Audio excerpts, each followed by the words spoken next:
Episode में हम बात करेंगे मूसा के पुनरुत्थान के बारे में। तो आइए दर्शकों, चलते हैं अपनी चर्चा में। और आज हमारा चर्चा का विषय रहेगा मूसा का पुनरुत्थान। किस तरीके से मूसा ने पाप किया और पाप की उसको सजा मिली, लेकिन परमेश्वर ने वापस उसको जिंदा किया और अपने साथ आसमान पे ले गया। तो आइए हमारी चर्चा का आप हिस्सा बनिए। मैं चाहूँगा तोलानी साहब, अगर आप पढ़ें गिनती 20 बाब और उसकी 8वीं आयत से। यहाँ इस प्रकार लिखा है, उस लाठी को ले और तू अपने भाई हारून समेत मंडली को इकट्ठा करके उनके देखते उस चट्टान से बात कर। इससे पहले हम इस पे आए, मैं ये बताना मानता हूं कि ये कादेश में आ गए थे। करीब 38-39 साल हो गए इनको जंगल बयाबान में घूमते हुए, और यहाँ आने के बाद पानी की शॉर्टेज हो गई एकदम से। ना तो उनके पशुओं के लिए पानी था और न ही उनके पीने के लिए पानी था, और वो सब के सब मूसा के ऊपर आके चिल्लाने लगे कि तू हमें क्या यहाँ मारने के लिए लेकर आया। हमें ये मालूम होना चाहिए कि इससे पहले जो जनरेशन निकल कर आई थी मिस्र देश से, वो करीब करीब सारी खत्म हो चुकी, और जो बची हुई है वो लोग हैं जो बुजुर्ग हो रहे होंगे वगैरह वगैरह। तो हम देखते हैं कि यहाँ पर ना तो दाख लताएं हैं, न ही अंजीर के दरख्त हैं, न ही इस जंगल में खाने को है। हमारे को मीट खाने को चाहिए, मांस खाने को चाहिए, ये वो बहुत सारी उन्होंने बातें करी। मूसा परेशान हो गया, और जब वो परेशान हो गया तो वो मिलाप वाले तंबू के दरवाजे के सामने गया, और वहां जाके हारून और मूसा दोनों ने परमेश्वर के सामने अपने आप को प्रेजेंट किया। परमेश्वर ने कहा कि तू इस अपने आसे को उठा और वहां चट्टान के पास जा और वहां जाके बोल। अब पढ़िए आपसे। उस लाठी को ले, हाँ, और तू अपने भाई हारून समेत मंडली को इकट्ठा करके उनके देखते उस चट्टान से बातें कर, तब वह अपना जल देगी। इस प्रकार से तू चट्टान में से उनके लिए जल निकाल कर मंडली के लोगों को और उनके पशुओं को पिला। यहोवा की इस आज्ञा के अनुसार मूसा ने अपने सामने से लाठी को ले लिया। मूसा और हारून ने मंडली को उस चट्टान के सामने इकट्ठा किया। तब मूसा ने उससे कहा, हे दंगा करने वालों, सुनो, क्या हमको इस चट्टान में से तुम्हारे लिए जल निकालना होगा? तब मूसा ने हाथ उठाकर लाठी चट्टान पर 2 बार मारी, और उसमें से बहुत पानी फूट निकला, और मंडली के लोग अपने पशुओं समेत पीने लगे। जी हाँ, अब यहाँ पे 2-3 चीजें आती है हमारे सामने कि इतना सब करते हुए भी इन लोगों ने क्यों मूसा के और हारून के खिलाफ बातें करी, या उनको क्यों कोसा, या उनसे क्यों लड़ाई झगड़ा किया। ये चीज है। दूसरी बात ये आती है कि इन लोगों का क्या भरोसा नहीं था परमेश्वर पे। इतने बड़े बड़े मौजे चमत्कार परमेश्वर ने किए, देखे भी, सुने भी होंगे। जिन्होंने नहीं देखे होंगे उन्होंने सुने होंगे। वो सब करने के बावजूद वो मूसा से इस तरीके से बात कर रहे हैं। क्या उनका विश्वास नहीं था? सर, विश्वास होगा, लेकिन अगर वो 40 साल तक एक ही जगह पे घूमते रहेंगे, वो भी इंसान है, तो आखिरकार वो भी उन्होंने सोचा होगा अब तो बहुत ज्यादा हो गया, इसलिए उनके ऊपर वो कुड़कुड़ा रहे थे। हम भी अगर चीज बहुत समय से एक ही चीज में स्ट्रगल करते तो हम भी कुड़कुड़ाते हैं। तो एक ह्यूमन नेचर है जो वो उनको कुड़कुड़ाहट वो कर रहे थे। ये तो खैर चलो मानने की बात है कि ह्यूमन नेचर है कुड़कुड़ाना, लेकिन जिस तरीके से वो कुड़कुड़ाए, मूसा को भी गुस्सा आ गया, और वो गया परमेश्वर के पास, और परमेश्वर ने कहा ये लाठी ले और तू जा और पत्थर से, उस पत्थर से क्या करना? बात करना। मारने को नहीं कहा जी। मूसा की जो गलती हुई, वो गलती दो जगह हुई। एक तो उसने, क्या हम तुम्हारे लिए, he took it as if he is going to bring out water from the rock. जी, उसने इस तरीके से उसको प्रेजेंट किया, क्या हम तुम्हारे लिए पानी निकालें। अच्छा, आपके यहाँ पर आया दंगा करने वाले वर्ड आया है, अंग्रेजी की बाइबल में रिबेल्स आया। रिबेल मतलब जो हटीले और जो झगड़ालू, लड़ाई करने वाले, विरोधाभास, हाँ, जो विरोध कर रहे थे। तो वो ये विरोधी उनको बोला, तुम विरोधियों, ये उसने बोला उनको। वो परमेश्वर को अच्छा नहीं लगा कि तू क्यों इनको विरोधी बोल रहा है।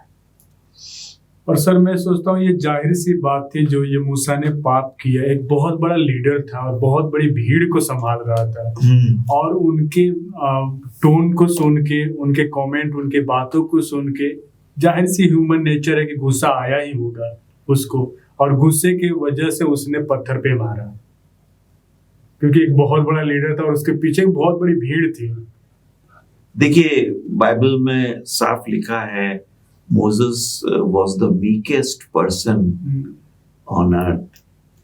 मूसा सबसे हलीम इंसान अगर दुनिया में कोई था वो मूसा था।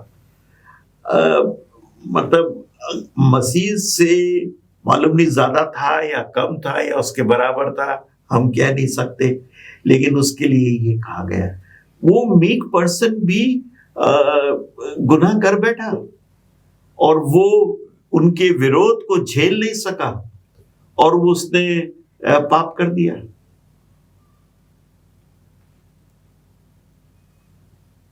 समझने वाली बात है ये। और मतलब हम कितने आसानी से पाप कर सकते हैं। हमारी रास्तबाजी एक तरफ रह जाती है जब, एक तो गुस्सा नहीं करना चाहिए, ये भी हमें बताता है कि हमें गुस्सा नहीं करना चाहिए। तो आइए इसको हम आगे जारी रखेंगे, एक छोटा सा ब्रेक लें। दर्शकों, एक छोटे से ब्रेक के बाद हम वापस लौट।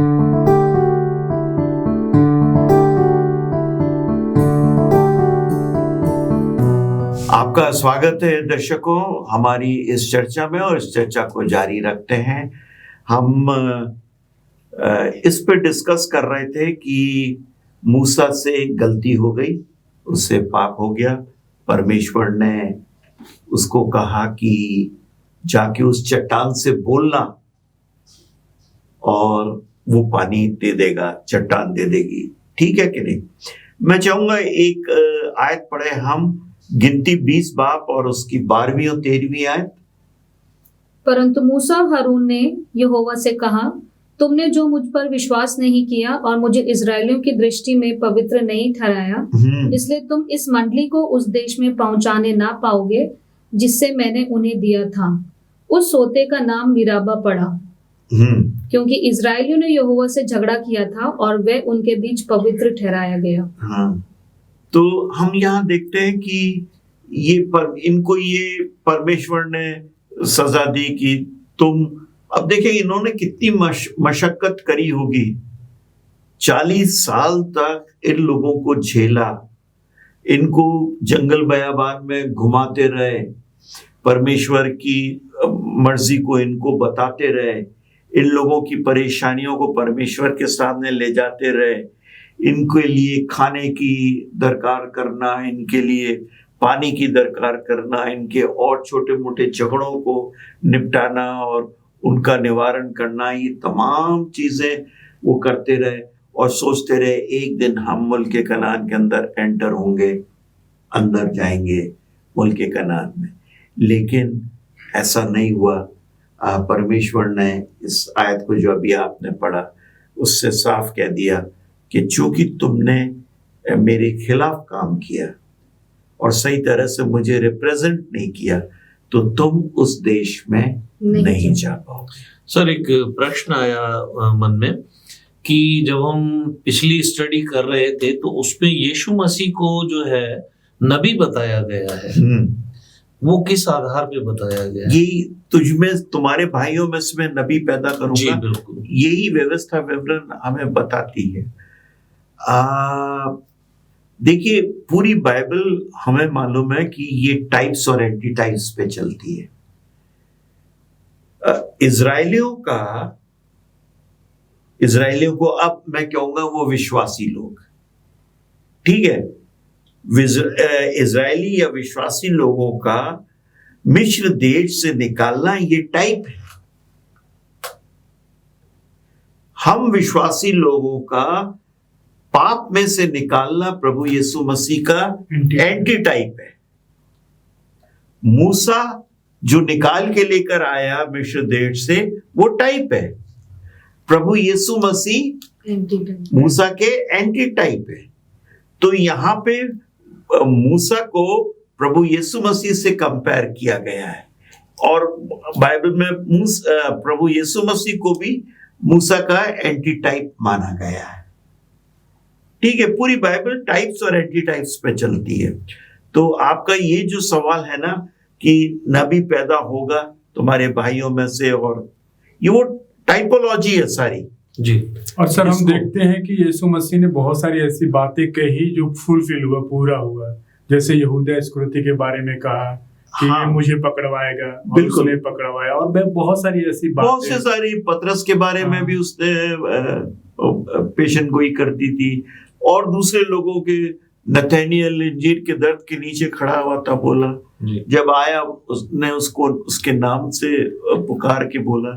जकई को नीचे उतर कर नाम से पुकारा, वो घबरा गया कि ये मेरा नाम कैसे जानता है। अपने बारे में भी भविष्यवाणी की कि भाई ऊंचा चढ़ाया जाएगा और इस तरह से मैं मारा जाऊंगा, पकड़ा जाऊंगा, भविष्यवाणी।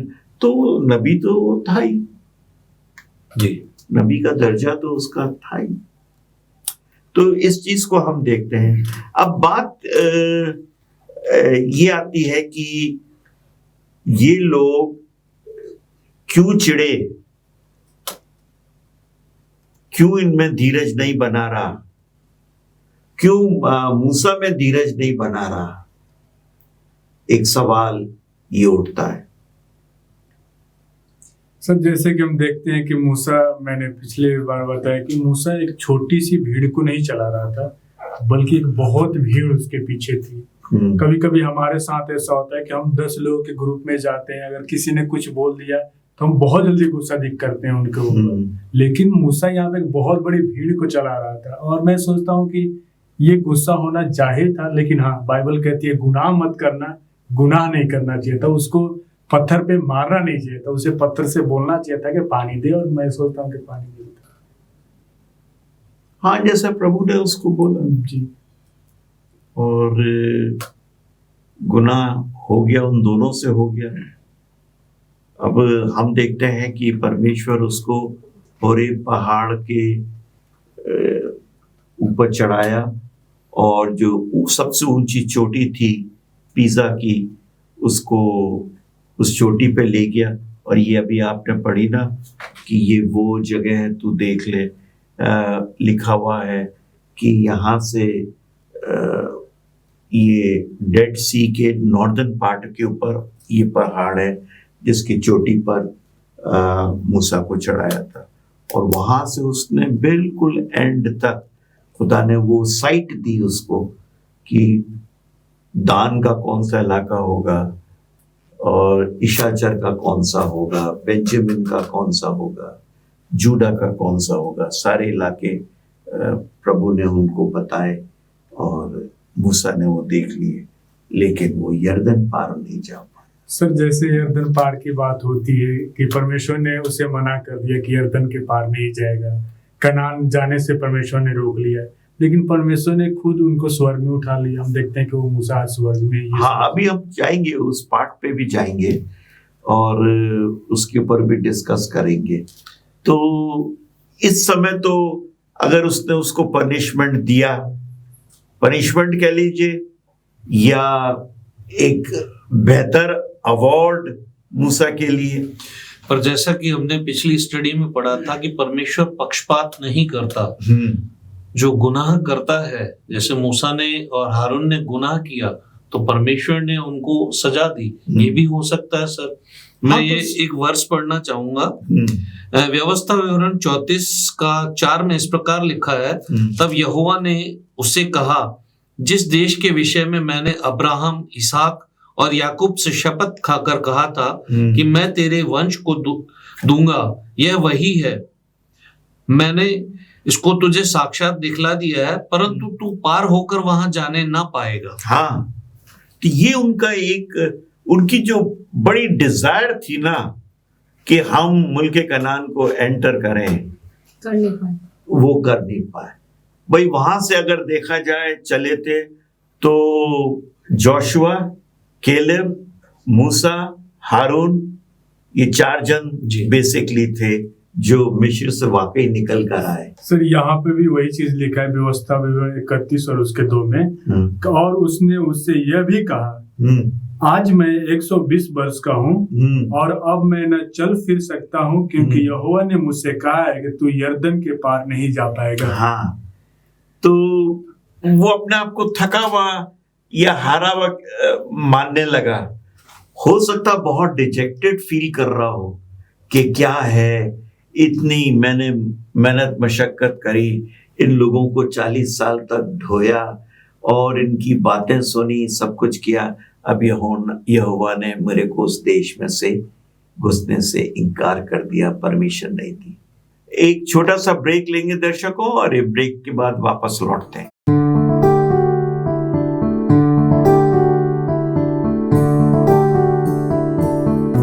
फिर से स्वागत है आपका दर्शकों। आइए अपनी चर्चा को जारी रखते हैं।